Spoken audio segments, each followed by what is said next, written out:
देख सकते हैं फ्रेंड, नंदी ला चुके हैं और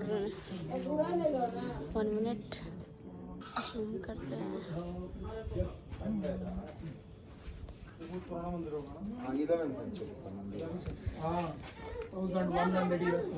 चोला डेनासिटी चोल राजा राजेंद्र बना रुद्राक्ष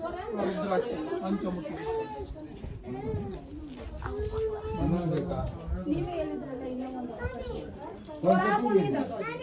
ಅದೇ ಮನೇಲಿ ಕಟ್ತೀರಾ ಒಂದು ಎರಡು ಕೊಟ್ಟಿದ್ದೀನಿ ಶಿವಜಿಗೆ ಮಂದಿರ ನಾನು ಕಟ್ಟಿದ್ದೆ ಅದು ಹುಡುಗಿ ಕಟ್ಟಿದ್ದ ಇನ್ನು 100 ರೂಪಾಯಿ 50 ರೂಪಾಯಿ ಇವಾಗ ಒಂದಕ್ಕೆ ಕೊಡ್ಬೇಕು ನೀವು ಇದು ಯಾರಿದ್ಯಾ ನಿಮ್ಮ ಯಜಮಾನ್ರು ಅವನು